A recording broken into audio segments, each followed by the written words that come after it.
নমস্কাৰ, মোৰ নাম ৰিংকু তালুকদাৰ। মই আজি ক'বলৈ ওলাইছোঁ মঞ্জু দেৱীৰ কাহিনী।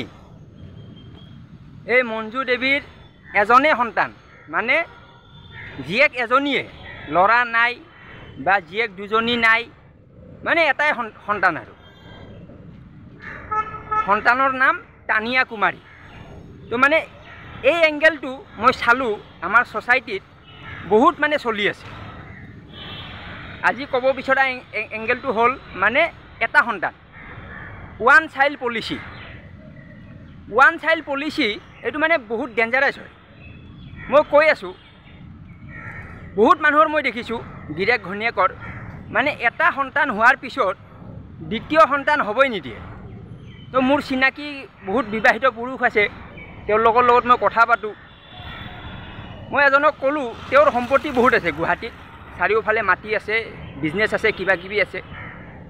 তেওঁক মই ক'লোঁ কি হ'ল পাৰ্টনাৰ, তেওঁ ক'লে বোলে, মই সুধিলোঁ আৰু কি হ'ল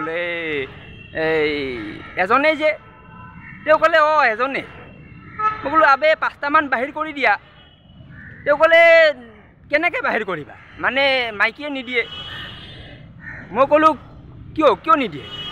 ক'লে নাই, বাচ্চা হ'লে বোলে পিহা চিহা ওলমি যায়, পেট চেট ওলমি যায় বোলে। মই বোলো কি কথা? তো বোলে এনেকুৱা মানে কনচেপ্ট চলি আছে, মানে বাচ্চাটো মাইকীটোৱে হ'ব নিদিয়ে। মানে যিবিলাক ঘৈণীয়েক, তাৰমানে তেওঁলোকে ক'ব বিচাৰে যে বাচ্চা হ'লে মানে স্বাস্থ্য বেয়া হয় আৰু মানে কিবা কিবি হয়। মই বেছি ক'ব নাজানো, কাৰণ কিয় তেওঁলোকৰ সমস্যা তেওঁলোকে জানিব। মই গিৰিয়েকৰ লগত কথা পাতি যিখিনি মানে সংগ্ৰহ কৰিছোঁ সেইখিনি ক'ব পাৰিম। তো গিৰিয়েকে কৈছে মইতো বিচাৰোঁ, মোকতো লাগে 2-3টা পোৱালি লাগে, কিন্তু ঘৈণীয়েকক নালাগে।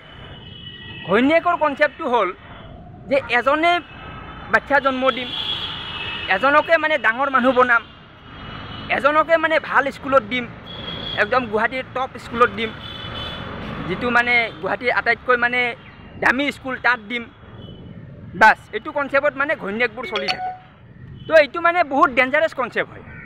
তো সেইকাৰণে মই ক'ব বিচাৰিম, যিবিলাক গিৰিয়েক ঘৈণীয়েক এটা সন্তান জন্ম দি কিনে বঢ়িয়াকৈ শান্তিত বহি আছে যে বাছ আমাৰ এটাই ল'ৰা, আমি ভাল মানুহ কৰিম, তো তেওঁলোকৰ দশা মঞ্জু দেৱীৰ দৰে হ'ব পাৰে। কাৰণ কিয়, এতিয়া চাওক, মঞ্জু দেৱীৰ যদি 2টা সন্তান থাকিলে হয়, এটা সন্তানে মাকক মাৰিব গ'লে হয়, এটা সন্তানে মাকক বচাব গ'লে হয়, এনেকৈও ভাবিব পাৰি। 3টা থাকিলেতো আৰু তানিয়া কুমাৰীকে মাৰি দিলে হয় বাকী 2টাই। তো সেইকাৰণে এই কনচেপ্টটো সলনি কৰিব লাগে। আৰু যিবোৰ ঘৈণীয়েকে মানে কয় যে নাই বাচ্চা হ'লে আমাৰ কিবা হয়, তেনেহ'লে আকৌ বেলেগ বিয়া পাতিব দিয়া, এইটো এলাউ কৰি দিয়া যে ঠিক আছে মই এটাই পোৱালি দিম, তোমাক যদি আৰু লাগে তুমি এগেইন বিয়া পাতা। তো সেই যিজন গিৰিয়েকৰ লগত মই কথা পাতিছোঁ, তেওঁ কৈছে যে সেইটো ক'লে মই ভালেই পাওঁ। তেওঁ মোক কৈছে, কাৰণ মোৰতো টকা পইচা আছে, মই 2টা মাইকী পুহিব পাৰিম, 3টাও পাৰিম, মোক খালি এলাউ কৰিলে হ'ল। তো এলাউ কৰা ভাই, তোমালোকে নিজেও নিদিবা, এলাউ নকৰিবা, এনেকৈ নহয়তো। তো সেইকাৰণে আজিৰ এইটো এটা এংগেল হ'ল। আৰু এটা এংগেল হ'ল, আমাৰ মানে গুৱাহাটীত যিবোৰ মানুহ আছে সেইবোৰৰ মানে আত্মীয় কুটুম, বংশ পৰিয়াল সকলোৰে সৈতে মানে ৰিলেশ্যন কাট অফ মানে কি, মানে আপোনাৰ ঘৰলৈ খুৰা খুৰী, মামা মামী, পেহা পেহী, জেঠা জেঠী আৰু কি আছে, আৰু কিবা কিবি সম্পৰ্ক আছেতো। এই সম্পৰ্কবোৰ ভাগিনেক ভতিজেক এইবোৰ কোনো নাহে। মই মানে গুৱাহাটীত দেখা পাইছোঁ, কাৰো ঘৰত মই মানে কোনোবা আলহী অহা মই দেখা নাপাওঁ। মানে ধৰক তেওঁলোকৰ অৰিজিনেল গাঁৱৰ পৰা কোনোবা খুৰাক আহিছে, কোনোবা মহায়েক আহিছে, বা কোনোবা সম্পৰ্কীয় কোনোবা মানুহ আহিছে, এনেকুৱা মই দেখা নাপাওঁ মানে নাহে। কিয় নাহে মানে ৰিলেশ্যন কাট অফ। অকল গিৰিয়েক ঘৈণীয়েক, বাচ্চা এটা, বাছ এইটোৱে জিন্দগী। কোনো মানুহ নাহে, কাৰো তাত নাযায়। এইটো এটা ডেঞ্জাৰাছ কনচেপ্ট হয়, এইটো মানে এটা ৰং কনচেপ্ট। আৰে ভাই, তোমালোকৰ বংশ পৰিয়ালত যিমান মানুহ আছে চবক 1 মাহৰ মূৰত, 2 মাহৰ মূৰত এদিন ভাত খাবলৈ মাতা।